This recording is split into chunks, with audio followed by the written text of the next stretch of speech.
Hello everyone, मैं doctor Anjali Srivastava, retired zoology professor from Jamshedpur women university. और ये मेरा यूट्यूब चैनल आदर्श आलिया है, जिसमें एक बार फिर से आप सबों का हार्दिक स्वागत है। हम देख रहे हैं molecular basis of inheritance, 6 chapter NCERT class 12 biology के सिलेबस का यूनिट 7 का, जिसका ये लास्ट पार्ट हम देखने जा रहे हैं आज, पार्ट 12। इसके पहले 11 पार्ट में हमने मॉलिक्यूलर बेसिस ऑफ इनहेरिटेंस, जो जीन है, डीएनए है, उसके बारे में हम सब कुछ देख चुके हैं। लास्ट वीडियो में हमने देखा था एचजीपी के बारे में, जाना था, that is human genome project, जिसके अंतर्गत हमने देखा कि ह्यूमन जीनोम, जो मनुष्य का जीनोम है, जो डीएनए कंटेंट है, उसमें वो कितने तरह के क्रोमोसोम्स हर जीनोम में रहते हैं, हर सोमैटिक सेल में रहते हैं, और कैसे कैसे उनमें जीनोम का, उनमें जीन की सीक्वेंसिंग, बेस पेयर की सीक्वेंसिंग रहती है, पूरा detail. One of the largest mega projects अभी तक जो जेनेटिक इंजीनियरिंग में ह्यूमन वर्ल्ड ने, साइंटिस्ट ने सफलता प्राप्त की है। आज का हमारा बहुत इंटरेस्टिंग टॉपिक है डीएनए फिंगरप्रिंटिंग। इस ह्यूमन जीनोम प्रोजेक्ट में हमने बहुत सारी चीजें देखी थी, और इस डीएनए फिंगरप्रिंटिंग के दौरान बहुत सारी बातें ऐसी आएंगी जो हम पिछले वीडियो में देख चुके हैं, चैप्टर 11 में, पार्ट 11 में, सॉरी। तो इसलिए मैं आपसे रिक्वेस्ट करूंगी कि अगर कहीं पे समझ में नहीं है तो आप इस वीडियो को देखने के पहले उस वीडियो पर और उसके पहले की सीरीज को भी एक बार देख लें, तो सारी बातें बहुत अच्छे से समझ में आएंगी।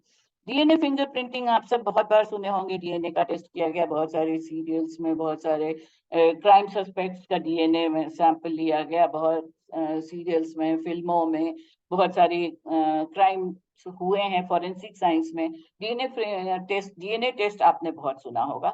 उसको हम साइंटिफिकली इसको कहते हैं डीएनए फिंगरप्रिंटिंग। बट ये डीएनए फिंगरप्रिंटिंग और ये जो आधार कार्ड वगैरह के लिए आप जो अपने फिंगरप्रिंट्स देते हैं, उनमें उसमें हम ये दोनों दो चीजें हैं। हालांकि ये को रिलेट किए जाते हैं, बट अभी हम सिर्फ डीएनए फिंगरप्रिंटिंग देखेंगे।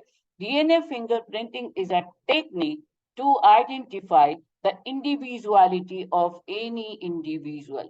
हम देख चुके हैं कि 99.9% जो ह्यूमन जीनोम होता है, वो सारी पूरे ह्यूमन वर्ल्ड का एक जैसा होता है, जिसको हम बल्क डीएनए कहते हैं। और सिर्फ 0.1% का डीएनए, जिसमें ज्यादातर रिपीटेटिव सीक्वेंसेस होते हैं, जिन हेट्रोक्रोमैटिक पार्ट भी अब इसके पहले हम जब डीएनए देख रहे थे तो हमने देखा था जो नॉन फंक्शनल पार्ट होते हैं, जो किसी प्रोटीन को कोड नहीं करते हैं, इसीलिए इनको हम जंक डीएनए भी कहते हैं, नॉन कोडिंग डीएनए भी कहते हैं, सैटेलाइट डीएनए भी कहते हैं, या रिपीटेटिव डीएनए भी कहते हैं। और यही वो 0.1% डीएनए का सीक्वेंस है, रीजन है ईच क्रोमोसोम पे। हर क्रोमोसोम पे ये कुछ पार्ट्स होते हैं वेरिएबल लेंथ के, जिनको आइडेंटिफाई करके genetic makeup of any individual, identity of any individual, the genetic makeup of identity for the identity of any individual is called as DNA fingerprinting. DNA के fingerprinting का मतलब हुआ ये जानना कि कैसे एक इंडिविजुअल का 0.1% का जो डीएनए है, जो रिपीटेटिव सीक्वेंसेस जिसके होते हैं, वो सीक्वेंसेस हम यहाँ पे की, जैसे फॉर एग्जांपल, ये एक एग्जांपल मैंने आपको समझाने के लिए लिया है। एटीसीजी का जो एक सीक्वेंस है, ये बार बार यहाँ पे आप देख रहे हैं, ये बहुत बार रिपीट हो रहा है, और इसकी लेंथ, अब यही सीक्वेंस, ये तो एक कॉमन बात है कि चाहे जो भी नाइट्रोजनस बेस हो, 4 ही तो नाइट्रोजनस बेस है, ATGC in case of DNA और AUGC in case of RNA. अभी हम डीएनए की बात कर रहे हैं, तो हम डीएनए पे ही कंसंट्रेट करें। तो डीएनए में ये एटीसीजी का एटीसीजी एटीसीजी एटीसीजी, इस तरह से आप देखिएगा रिपीटिशंस है। ये जो रिपीटिशंस है, ये रिपीटिशंस का लेंथ, ये आप, इसीलिए मैंने कहा कि फिंगरप्रिंटिंग जो हमारा एक्चुअली जो हमारी फिंगरप्रिंटिंग होती है, उससे इसको कोरिलेट भी कर सकते हैं, वो अभी हमारा सब्जेक्ट नहीं है। ये जो रिपीटेटिव डीएनए के कंटेंट्स हैं, ये कितनी बार रिपीट हुए हैं, वो एक इंडिविजुअल की आइडेंटिटी प्रूफ करती है। कितना इनका सीक्वेंस क्या है, वो एक इंडिविजुअल की आइडेंटिटी प्रूफ करती है। कितना लेंथ है उस रिपीटेटिव डीएनए का, और कितने उसमें बेस पेयर्स हैं, न्यूक्लियोटाइड्स में वो बेस पेयर्स हैं, ये बहुत ही स्पेसिफिक होते हैं एवरी इंडिविजुअल का, जिसके बेसिस पर डीएनए के को आइडेंटिफाई किया जाता है। इस तरह से प्लेट्स बनाए जाते हैं, ये इस तरह के प्लेट्स ऑब्टेन किए जाते हैं डीएनए फिंगरप्रिंटिंग के। ये जो प्लेट्स हैं, एक एक क्रोमोसोम के प्लेट्स ऑब्टेन किए जाते हैं, और ये जो स्पेसिफिक क्रोमोसोम, डिफरेंट क्रोमोसोम्स में डिफरेंट सीक्वेंसिंग पैटर्न है, जितने ये रिपीटेटिव डीएनए किस पैटर्न में है, कितना उनका लेंथ है, कितने उनके बेस पेयर्स हैं, ये एकदम स्पेसिफिसिटी बताते हैं, जेनेटिक मेकअप बताते हैं एक इंडिविजुअल का। तो आई थिंक डीएनए फिंगरप्रिंटिंग आपको समझ में आया होगा। ये बहुत ही यूनिक मैकेनिज्म है, जिससे स्पीसीज के बारे में नहीं जानते हैं, कोई पर्टिकुलर ट्रेट के बारे में नहीं जानते हैं, बल्कि एक पर्टिकुलर इंडिविजुअल के बारे में जानते हैं। और सबसे पहली बार इस एक्सपेरिमेंट को, अब हम जैसे हम पहले भी करते आ रहे हैं, एक दो स्लाइड में हम पूरे टेक्निक को समझ लेते हैं, डीएनए फिंगरप्रिंटिंग की टेक्निक को। और नोट्स के लिए अभी आप ध्यान से सुन लीजिए, नोट्स के लिए बाकी के जो स्लाइड्स हैं, आफ्टर 7 से लेकर के 14 तक के स्लाइड्स हैं, इनमें आपको अपने नोट्स के लिए each and every point is mentioned here. So let us come definition wise. Lab DNA fingerprinting is a lab technique or chemical technique to know the genetic makeup of an individual, and this was first conducted by Alice Jeffrey in 1985. Then this technique reveals, ये technique बताता है कि किस तरह से हम DNA को identify करके डीएनए की बैंडिंग बनाई जाती है, डीएनए का बैंडिंग ऑब्टेन किया जाता है एक एक क्रोमोसोम का, और इसके आधार पर हम एक पर्टिकुलर इंडिविजुअल की आइडेंटिटी को प्रूव कर सकते हैं। अभी जैसे 12 रिपीट से 16 रिपीट से ये एक क्राइम सीन है, क्राइम पे तो अभी हमने बताया कि दो इसकी बहुत इंपॉर्टेंट यूटिलाइजेशंस हैं, बहुत डे टू डे में आप सुनेंगे कि पेरेंटहुड या एंसेस्टरशिप डिसाइड हुआ जाता है, इवन इमाइग्रेशन के लेवल पे ये सारे पॉइंट्स इसमें दिए हुए हैं, कहाँ कहाँ एप्लीकेशंस होते हैं। और क्राइम सस्पेक्ट्स को पकड़ना, माइंड इट कि ये क्राइम क्रिमिनल को पकड़ने का एक टूल है। क्रिमिनल्स 100% नहीं है, बट ये इस डीएनए फिंगरप्रिंटिंग से ये प्रूफ किया जा सकता है कि जहाँ पे क्राइम सीन है, वहां पे जो विक्टिम का तो एक ब्लड सैंपल या अच्छा, ये भी एक ध्यान देने की बात है कि डीएनए फिंगरप्रिंटिंग के लिए जो ऑर्गन्स या पार्ट्स ऑब्टेन किए जाते हैं ह्यूमन बॉडी के, वो होते हैं ब्लड, सलाइवा या माउथ स्वैप, उसके बाद हेयर, समटाइम्स नेल्स ऑल्सो, फिर जेनाइटल फ्लूइड्स एक्सेट्रा, बहुत सारे बॉडी फ्लूइड्स हैं। इन काफी सारी चीजों को यूज किया करके हम डीएनए एक्सट्रैक्ट कर सकते हैं, और उस डीएनए की बैंडिंग करते हैं, और बैंडिंग पैटर्न के बेसिस पर पहचानते हैं कि ये किसका, इंडिविजुअल का ये डीएनए है, और उस बेसिस उस डीएनए को मैच करा के हम पेरेंटहुड डिसाइड कर सकते हैं, ग्रैंडसन से ग्रैंड पेरेंट का रिलेशनशिप, फादर से मदर से चाइल्ड का रिलेशनशिप। उसके बाद क्राइम सस्पेक्ट, जहां पर क्राइम हुआ है वहां पर सस्पेक्ट प्रेजेंट थे कि नहीं। ऑफ कोर्स ये एक वन ऑफ द प्रूफ्स है, ये कंफर्म नहीं है कि वही मर्डरर है, बट जो पकड़ा गया कि वो सस्पेक्ट वहां पे था। जैसे ये 12 रिपीट्स यहाँ पे हैं, क्राइम स्पॉट से 12 रिपीट्स एंड 16 रिपीटिशंस वाला इंडिविजुअल ये है, एक 12 रिपीट का, एक 16 रिपीट का, तो ये सस्पेक्ट है। This is just an assumption. अब इसके बेसिस पे इंक्वायरी को, इन्वेस्टिगेशंस को आगे बढ़ा सकते हैं कि हाँ, ये पर्सन प्रेजेंट था या नहीं प्रेजेंट था। So this is one thing. So this is confirmed by this this experiment was confirmed by the A. Jeffrey in 1984-85. Now this experiments, क्या टेक्निक यूज किया गया उसको हम इन जनरल, वैसे तो कहीं आपको 11 स्टेप्स मिलेंगे, कहीं 8 स्टेप मिलेंगे बुक्स में अलग अलग, बट एनसीईआरटी के हिसाब से ये 6 स्टेप्स में डीएनए फिंगरप्रिंटिंग होती है।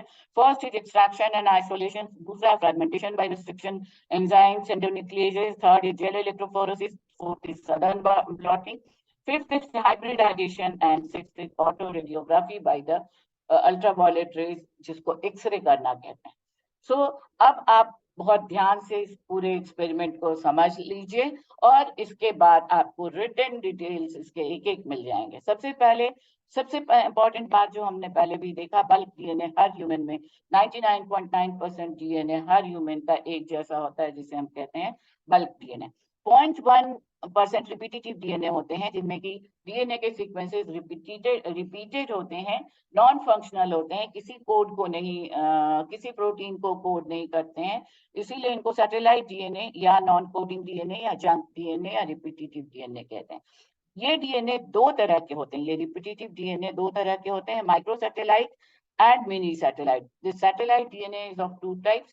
Now there are three basic differences between micro and mini satellites. Microsatellites में base pairs mostly होता है A and T, adenine and thymine, जबकि mini satellites में cytosine and guanine base pairs mostly पाए जाते हैं। दूसरा इंपॉर्टेंट डिफरेंस है length of the segment. Microsatellite DNA का length of segment 2 to 6 base pair का होता है, जबकि मिनी सैटेलाइट में 10 to 100, this will be 100, 10 to 100 base pair का लेंथ होता है, और ईच रिपीटेटिव डीएनए में बेस पेयर्स का सीक्वेंस होता है। थर्ड डिफरेंस है base pair composition 100 to 1 lakhs. कुछ चीजें छूट गई हैं। 100 to 1 lakh space pairs in each repetitive unit base pairs होते हैं in case of micro satellite, इसीलिए इसको ज्यादातर यूज नहीं किया जाता। माइक्रो सैटेलाइट्स को बहुत ज्यादा फाइन डिवाइसेस की जरूरत होगी, बहुत फाइन स्टडीज की। मिनी सैटेलाइट्स में इसमें 10 to 100 बेस पेयर्स होते हैं, और हर एक रिपीटेटिव यूनिट में, और रिपीटेटिव यूनिट का नंबर इसमें 500 से 30,000 हो सकता है, जबकि माइक्रो में माइक्रो में ये 10,000 to 1 lakh होगा। This is 10,000 to 1 lakh base pairs each repetitive unit में होते हैं। सो इसलिए ज्यादातर मिनी सैटेलाइट को यूज किया जाता है फॉर डीएनए फिंगरप्रिंटिंग। सो ये एक इंपॉर्टेंट चीज हो गई। Now let us come to the techniques of और the steps of DNA fingerprinting. सबसे पहले डीएनए को एक्सट्रैक्ट किया जाता है in a test tube. This is a test tube. ये डीएनए का एक्सट्रैक्शन का पूरा एक प्रोसेस होता है जेनेटिक इंजीनियरिंग का, बायोटेक्नोलॉजी का। वो डिटेल हम अब यहाँ नहीं देख रहे हैं, सिर्फ इतना जानना हमारे लिए काफी है कि एक टेस्ट ट्यूब में एक सुक्रोज सॉल्यूशन या शुगर सॉल्यूशन लेकर के उसमें जो सैंपल कलेक्ट किया गया है वो डालते हैं यहाँ पर, और इस शुगर सॉल्यूशन को by the process of density gradient sugar centrifugation, centrifugation machine में डालते हैं और उसको बहुत तेजी से सेंट्रीफ्यूगेट करते हैं with the medium of the sugar solution and an alkaline solution also, जिसकी सहायता से जब ये सेंट्रीफ्यूगेशन होता है तो सेंट्रीफ्यूगेशन के बाद जो बल्क डीएनए 99.9% के नीचे की तरफ सेटल कर जाता है, प्रेसिपिटेट कर जाता है, और ऊपर की सरफेस पर जो कम है, हल्का पार्ट है, आप जानते हैं सेंट्रीफ्यूगेशन जब भी होता है तो भारी चीजें नीचे सेडिमेंटेट कर जाती हैं और हल्के पार्टिकल्स ऊपर चले आते हैं। तो ये ऊपर से इस तरह से हम ऑब्टेन कर लेते हैं 0.1% ऑफ सैटेलाइट डीएनए। अब इस सैटेलाइट डीएनए के में बहुत जो 0.1% उस इंडिविजुअल का, किसी इंडिविजुअल का पर्टिकुलर पार्ट है, वो हम ऑब्टेन कर लेते हैं, और इस पर्टिकुलर सिस्टम को एक, अगर ये if the amount of DNA in sample is small, बहुत कम डीएनए का सेगमेंट मिला है, तो then it is perform PCR technique से इसकी एम्प्लीफिकेशन की जाती है और बहुत सारे इसके क्लोन्स अवेल कर लिए जाते हैं, ऑब्टेन कर लिए जाते हैं बाय द पीसीआर टेक्निक के बारे में अभी हम डिटेल नहीं जान रहे हैं, इस अलग एक टॉपिक है। इस पीसीआर टेक्निक से अगर फ्रैगमेंट सेटिस्फैक्टरी है तो ठीक है, कम है तो उनको पीसीआर टेक्निक से बहुत सारे अवेल कर लिए जाते हैं। अब इन पार्टिकल्स को, इस सैंपल को डालते हैं, next step is done by the इनका सेगमेंटेशन या फ्रैगमेंटेशन किया जाता है। इनको मॉलिक्यूलर सीजर्स जो होते हैं, ये हम पहले भी देख चुके हैं, REN रेस्ट्रिक्शन एंजाइम्स के हेल्प से इसको हम कट करते हैं, मॉलिक्यूलर सीजर की सहायता से इसको कट किया जाता है। Fragmentation is called REN restriction enzyme जो molecular scissors की तरह काम करता है, इसकी सहायता से ये जो fragments हमने obtain किए हैं, इनको छोटे छोटे specific places पे fragmentate किया जाता है, इनको cut कर लिया जाता है by the endonuclease enzyme, endonuclease और ligase enzymes के functions हम पहले देख करके आ रहे हैं। बहुत बार ट्रांसक्रिप्ट प्रोटीन सिंथेसिस के समय भी एंडोन्यूक्लियस होता है, वो काटता है और लाइगेज जोड़ देता है, पर यहाँ पर हमको लाइगेज का कोई यूज नहीं करना है। आरईएन एंजाइम्स की सहायता से इनको फ्रैगमेंटेट कर लिया जाता है। दीज ऑल हैपनिंग्स आर, ये हम आर्टिफिशियली कहिए laboratory techniques, these are laboratory में किए जा रहे हैं। तो इनके फ्रैगमेंट्स ऑब्टेन कर लिए जाते हैं by the process of with the help of the restriction molecular enzymes, and then these fragments are passed over through a gel electrophoresis. Gel electrophoresis के द्वारा इस इन एक्सपेरिमेंट इन फ्रैगमेंट्स को पास करते हैं। यहाँ पे ये क्लियर नहीं हो रहा है, तो चलिए हम इसके बाद देख लेंगे दूसरे एक्सपेरिमेंट में। यहाँ पे भी हम देख सकते हैं डीएनए फ्रैगमेंट्स। सो दिस इस में बहुत अच्छे से एक्सप्लेन हो जाएगा। एवरी इंपॉर्टेंट कुछ पॉइंट्स वहां पे हम देख चुके हैं, फिर हम वापस आ जाएंगे, जरूरी चीजों को याद करना होगा। ये ब्लड सैंपल ऑब्टेन किया गया, we have obtained this blood sample. इसकी जस्ट सॉरी थोड़ा सा ये बार बार मिस हो जा रहा है। ये 99% डीएनए बल्क डीएनए ले लिया गया, इसके बाद इसको ये सेटल कर गया ये डीएनए। अब इस पर्टिकुलर डीएनए को जो किसी पर्टिकुलर पर्सन के लिए बहुत स्पेसिफिक होता है, इसको हम VNTR से भी डिनोट करते हैं। VNTR के बारे में जब हम डीएनए पढ़ रहे थे तब भी हम देख चुके हैं। These are variable, this is the this VNTR is the variable nucleotide tandem repeats. Nucleotides की जो टैंडमली रिपीट्स होते हैं उनको हम कहते हैं VNTRs, और ये VNTRs are the mini satellites, जबकि एक और तरह के होते हैं STRs जिनको कहते हैं they are the micro satellites. हम यहाँ पे VNTR से रिलेटेड है। VNTR हमने ले लिया, इसको एक्सट्रैक्ट कर लिया फ्रॉम ब्लड सेल से। Now it is cut into fragments by restriction enzyme, और इसको कट करके अब इसके बाद अगर सैंपल्स कम है तो इनको PCR टेक्निक से एम्पलीफाई करके और ज्यादा ऑब्टेन कर लिया गया। Then the this is actually the second, and then third is according to NCERT ये जेल इलेक्ट्रोफोरेसिस अब सेकंड स्टेप पे जाएगा। This is the third step. यहाँ पे ये फोर्थ स्टेप हो गया है। As I have told you कि स्टेप्स की काउंटिंग आप हम मान के चलेंगे 6 स्टेप्स NCERT पर यहाँ पे तो 11 स्टेप्स में दिया हुआ है, बट मेथड वही है, सब स्टेप्स में हम काउंट कर सकते हैं। अब ये एक इलेक्ट्रोफोरेसिस प्लेट लिया गया जिसमें एक पॉजिटिव एनोड पोल है, एक नेगेटिव कैथोड पोल है, और इनको इलेक्ट्रिक करंट पास किया गया। इलेक्ट्रोफोरेसिस नाम से ही समझ में आ रहा है कि इलेक्ट्रिक करंट पास होगा। तो डीएनए फ्रैगमेंट्स आप जानते हैं ये नेगेटिवली चार्ज होते हैं, तो ये अट्रैक्ट होंगे पॉजिटिव साइड की तरफ, और इस तरह से डीएनए के फ्रैगमेंट्स यहाँ पे सेटल होने लगेंगे इस प्लेट पर according to their length of the repetitive DNA. इनका लेंथ, जैसे एक एग्जांपल आप समझ सकते हैं कि जब आप एक भीड़ को छोड़ा जाता है चलने के लिए, दौड़ने के लिए, तो जो हल्के छोटे या कम वेट वाले पर्सन्स होते हैं वो तेजी से आगे निकल जाते हैं और भारी लोग पीछे होते चले जाते हैं। तो यहाँ पे जो इक्वल बैंडिंग जो इक्वल लेंथ की दिखाई गई है, ये एक्चुअली होनी चाहिए थी आगे की तरफ बहुत स्मॉलर फ्रैगमेंट्स होंगे, और जैसे जैसे पीछे की तरफ सेटल करते जाते हैं लार्जर सेगमेंट्स पीछे की तरफ लार्जर होते हैं, आगे की तरफ ये छोटे होते चले जाते हैं। इस तरह से ये प्लेट्स पर सेटल कर जाते हैं। ये थोड़ा मैग्निफाइड पार्ट है इस व्यू का, जेल इलेक्ट्रोफोरेसिस फोरेसिस प्लेट पर। So this is the second step, gel electrophoresis.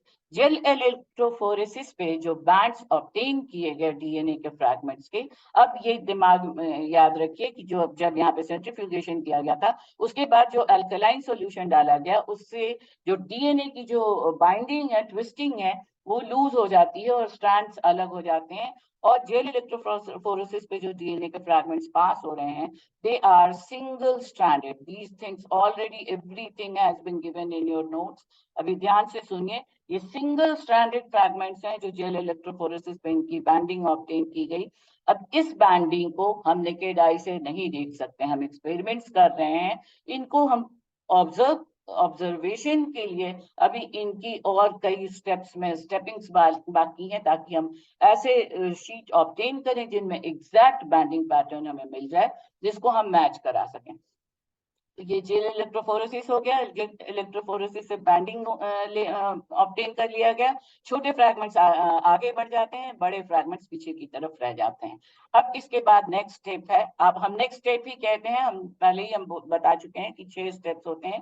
पहला है एक्सट्रैक्शन ऑफ डीएनए, सेकेंड है cutting into pieces, third है जेल इलेक्ट्रोफोरेसिस, फोर्थ है hybridisation with the help of fourth है सदर्न ब्लॉटिंग, जिसमें nylon के sheet पर चिपकाया दिया जाता है फ्रैगमेंट्स को फ्रॉम जेल इलेक्ट्रोफोरेसिस प्लेट से। फिफ्थ है hybridisation by radioactive labelled probes, and sixth है autoradiography, that is X ray method से पूरी स्टडी की जाती है। तो हम देख रहे थे जेल इलेक्ट्रोफोरेसिस हो गया। अब इसके बाद southern blotting, next step is southern blotting. It is done with the help of a nylon membrane और नाइट्रोसेल्यूलोज मेम्ब्रेन। नाइट्रोसेल्यूलोज या नायलॉन का बना हुआ एक जाली की तरह का स्ट्रक्चर है, जिसको इस जेल इलेक्ट्रोफोरेसिस प्लेट के ऊपर रखते हैं और इसको चिपका देते हैं इस तरह से, बिल्कुल थपकी दे करके जैसे सब चिपकाते हैं, ताकि इम्प्रिंट आ जाए, फ्रैगमेंट्स सेलेक्ट हो जाए, इम्प्रिंट ही नहीं, फ्रैगमेंट्स चिपक जाए उस नायलॉन जाली से या नाइट्रोसेल्यूलोज की जाली से। And this process is called as Southern blotting. Southern में साउथ डायरेक्शन से कुछ लेना देना नहीं है। जिस साइंटिस्ट ने इस एक्सपेरिमेंट को पहली बार किया था, उनका सरनेम था सदर्न, और उसी के बेसिस पे, हालांकि इस एक्सपेरिमेंट को फिर से आगे फर्दर नॉर्दर्न वेस्टर्न ब्लॉटिंग नाम दिया गया, बट यहाँ पे सदर्न का कोई डायरेक्शन, साउथ डायरेक्शन से कुछ लेना देना नहीं। तो ये हो गया आपकी सदर्न ब्लॉटिंग। जब इसको चिपका दिया गया, फिर इसको जब निकाला गया, तो अब जो ऑब्टेन किया गया शीट, उस शीट पर चिपक जाते हैं डीएनए के ये आइसोलेटेड फ्रैगमेंट्स। अब यहाँ पे या this is the next step, जिसमें इस मेम्ब्रेन के ऊपर इनकी डीएनए की probe hybridisation, this is the next step and this is very important step. ये लैब में आर्टिफिशियली ऑब्टेन किए जाते हैं probes, DNA probes with the radioactively labelled, इनको रेडियोएक्टिवली लेबल किया जाता है, और इन पे जो रैंडम सीक्वेंसेस बनाए जाते हैं, they are suppose to be the complementary basis to the DNA fragments जो हमने जेल इलेक्ट्रोफोरेसिस प्लेट से नायलॉन की जाली पर रिसीव किया, फ्रैगमेंट्स के सीक्वेंसेस। तो ये मान के अभी हम चलते हैं, क्योंकि वो जो सीक्वेंसेस हैं अभी तक हमें दिखाई नहीं दे रहे हैं, हमने बैंडिंग कर ली है जेल इलेक्ट्रोफोरेसिस प्लेट पर, उसको ऑब्टेन कर लिया है, पर वो सीक्वेंसिंग क्या है ये अभी हमें इस तरह की सीक्वेंसिंग दिख नहीं रही है। उस सीक्वेंसिंग को थोड़ा और प्रोमिनेंट बनाने के लिए लैब में रेडियो एक्टिव डीएनए प्रोब्स बनाए जाते हैं with complementary basis, and it is assume कि जब इनको हम जब छोड़ा जाएगा इसको नायलॉन शीट पे, ये नायलॉन शीट है जिस पर कि ये प्रोब्स को छोड़ा जाता है उस चेम्बर में, जहां पर ये नायलॉन शीट है जिस पर कि डीएनए के फ्रैगमेंट्स चिपक कर बैंड के फॉर्म में है। अब ये प्रॉप्स जाकर के उनसे चिपकते हैं, and this process is called as hybridisation with the radioactively labelled DNA probes. अब ये जाकर के इस तरह से, यहाँ पे एक बैंड है तो ये यहाँ पर कॉम्प्लीमेंट्री बेस आएगा, और इस तरह से इनकी बॉन्डिंग हो जाएगी, ये complementary DNA strands, perfect DNA strands हम कह सकते हैं कि बन जाएंगे। अब ये इसके बाद इस पूरे लिक्विड को वॉश किया जाता है, excess DNA probe is washed off. DNA की का फ्लो छोड़ दिया गया था इस मीडियम पे, इस प्लेट पे, नायलॉन की जाली पे, और एक्सेस इसके बाद जब ये बैंडिंग हो जाती है, कॉम्प्लीमेंट्री बेसिस चिपक जाते हैं, अब ये बैंड्स प्रोमिनेंट हो जाते हैं। अब ये किस हम एग्जाम्पल आप मान के चल सकते हैं कि सारा एक्सपेरिमेंट एक क्रोमोसोम नंबर 3 के फ्रैगमेंट से हो रहा है, बट प्रैक्टिकली ये एक्सपेरिमेंट लंबा एक्सपेरिमेंट है, टाइम टेकिंग है, क्योंकि जितने भी क्रोमोसोम्स हैं, जितने सस्पेक्ट्स हैं, जितने सैंपल्स हैं, सबका एक एक क्रोमोसोम का करना होता है। तो इस तरह से ये बैंड्स अब ऑब्टेन किए जाते हैं। Now this is the sheet obtain with the clear bands. अब ये बैंडिंग इनकी हो तो गई है, अब इनको पहचानने के लिए इनकी x ray film is placed next to the membrane to detect the radioactive pattern. आप जानते हैं एक्सरे जैसे किया जाता है with the help of the UV light जब इनके ऊपर से पास किया जाएगा तो जो रेडियो एक्टिवली लेबल्ड, जब रेडियो एक्टिव प्रोब डाला गया है तो वो जो रेडियो एक्टिव प्रोब्स के साथ जो कॉम्प्लीमेंट्री बेस बने हैं, ये बेसिस भी, ये फ्रैगमेंट्स भी रेडियो एक्टिवली लेबल्ड हो गए हैं। अब जब इनको एक्सरे की यूवी रेज छोड़े जाएंगे, that is called as autoradiography. The final step is autoradiography. से ये इस तरह से ग्लो करेंगे जो रेडियो एक्टिवली लेवल बैंड्स हैं, और इस तरह से ऑब्टेन हो जाएगा हमें इंडिविजुअल का banding pattern which can be match. इसको मैच किया जाएगा with these are the different patterns। इनको ये एक एक पॉइंट हम देख चुके हैं। ये सीजर से कट किया गया, जब इलेक्ट्रोफोरेसिस की गई, नालोन शीट पे लिया गया, उसके बाद इनकी क्रॉपिंग की गई, हाइब्रिडाइजेशन किया गया, और फाइनली ये बैंड ऑब्टेन किया गया। This is the DNA fingerprinting process. और इस प्रोसेस के applications, these are the applications। ये बस पहले तो हो गया, हम पीसीआर टेक्निक से एम्पलीफाई करके बहुत सारे फ्रैगमेंट्स के क्लोन्स ऑब्टेन करते हैं, और जब ये पूरी प्रोसेस कंप्लीट हो जाती है तो this is one of the example. ये क्राइम सीन से कलेक्ट किया हुआ ब्लड सैंपल है।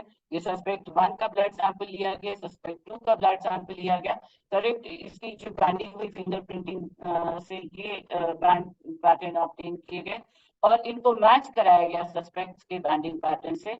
एंड यू कैन सी कि ये जो क्राइम सीन का जो ब्लड सैंपल है, ये मैच कर रहा है सस्पेक्ट 2 के बैंडिंग पैटर्न से। और इस तरह से ये प्रूफ होता है कि suspect 2 is was present on that place। it is not proving कि उसी ने मर्डर किया है, बट ये जरूर ये प्रूव कर रहा है कि सस्पेक्ट 2 वहां प्रेजेंट था। ये 2 सस्पेक्ट हैं, और बहुत इसमें 16 रिपीट्स का एग्जांपल लेके बताया गया। ये जनरल बैंडिंग पैटर्न है। Another very important application of DNA fingerprinting is to find out the parenthood। कौन से मॉम का, कौन से फादर का बच्चा है। बहुत बार ये बहुत सारे कन्फ्लिक्शंस पाए जाते हैं, बहुत सारे सीरियल्स में तो बहुत होते हैं, बट रियल लाइफ में भी होते हैं, जिनमें बहुत सारे पॉलिटिकल लीडर का, एक का तो बहुत हंगामा हुआ था, आपको शायद याद भी हो, यूपी के पॉलिटिशियन का, but we are not going into political discussions. Now this is the one example. जैसे ये मॉम का डीएनए पैटर्न है, ये डैड का डीएनए पैटर्न है। यहाँ पे ये ग्रीन बैंड याद रखिए आइडेंटिफिकेशन डैड के लिए। अभी चाइल्ड 1, चाइल्ड 2, चाइल्ड 3, चाइल्ड 4 है। When child is born, they inherit 23 chromosomes from mother and 23 from father. This we all know. Now यहाँ पर child 1 and child 3, this is child 1 and child 3, इनका जो patterning है, इनमें इसमें ग्रीन बैंड आपको नहीं दिख रहे हैं, इसलिए ये जो ये child 1, this is and this is, ये मदर के जो पैटर्न्स हैं, मदर की जो बैंडिंग है, इनसे रिजेंबल कर रहे हैं, इसलिए ये चाइल्ड 1 एंड चाइल्ड 3 इस मॉम के चिल्ड्रन है। उसी तरह से child 2 is the child of mom but not dad. Child 2, here is the child 2 case. यहाँ पे आप देख रहे हैं, इसमें कहीं पर भी फादर का जो क्रोमोसोम बैंडिंग होनी चाहिए ग्रीन कलर की, वो नहीं है, बट ब्लू कलर की बैंडिंग है मदर की। That means the father is not this person. इस चाइल्ड का की मदर तो ये है, बट फादर नहीं है ये। This dad is not father of this child. Then comes the child 4 is not the child of mom और डैड। अब ये चाइल्ड 4 का जो केस है, इसमें जो क्रोमोसोम के बैंड्स हैं, ये बैंड्स किसी से नहीं मिल रहे हैं, बिल्कुल यूनिक बैंड्स हैं। तो ना ये मदर इसकी मदर है, ना फादर इसकी मदर है। तो ये इस तरह से पेरेंटहुड पता किया जा सकता है। अब इसमें एक इंपॉर्टेंट चीज ये भी है कि grand parents and grand children में 25% रिजेम्बलेंस होगा डायरेक्ट पेरेंट टू चाइल्ड में, पेरेंट टू चाइल्ड में 50%, क्योंकि 50% मदर का जीनोम है, 50% फादर का जीनोम है, तो अप्रोक्सीमेटली जरूर होगा ये। बट इसी तरह से लेवल्स अगर आगे चलते जाएं तो कम होते चला जाएगा ये परसेंटेज। और ये एक और इसका बहुत इंपॉर्टेंट एप्लीकेशन है, this has been mentioned somewhere, जिसमें पेरेंटहुड इमाइग्रेशन के केसेस भी बहुत ज्यादा फाइंड आउट किए जाते हैं कि कोई एक, these are the applications in words it has been written here. You can go through all these lines for your notes and the further details. Her step के बारे में डिटेल्स यहाँ पे दिया हुआ है with detailed presentations. So these are the detailed presentations, ये हम देख चुके हैं. So with this these are the further applications. बहुत सारी बीमारियों का पता लगाने में डीएनए फिंगरप्रिंटिंग हेल्प करता है. बहुत सारे फर्दर एप्लीकेशंस वाली साइट लगता है बदल गई है. एनीवे, अब हम लोग काफी कुछ देख चुके हैं. रिप्रेजेंटेशंस हम लोग बहुत तरह से देख चुके हैं. एक प्लांट में लीफ को लेकर के भी किया हुआ है. These are the representations for your examples. ये सदर्न ब्लॉटिंग है. इसमें पर्टिकुलर टाइप ऑफ प्रॉबिंग में जो रेडियो एक्टिव लेबलिंग है, ये पर्टिकुलर P32 से इनको लेबल किया गया है. And so this is the agriculture में, फॉरेंसिक साइंस में, पेरेंटिंग टेस्टिंग में, फूड इंडस्ट्री में, मेडिकल डायग्नोसिस में, फिर क्राइम सस्पेक्शन में, ये सारे बहुत सारे इसकी यूटिलाइजेशन है. सो आई होप ये आपको समझ में आया होगा. आगे की स्लाइड्स में आपको नोट्स मिल जाएंगे. इसके अलावा अगर कोई कंफ्यूजन है तो आप मुझे बताइए. Do like, share and subscribe the channel if you like it. Tell your friends about the channel. Press the bell icon to get the further notifications. Description box जरूर देखिए और अपने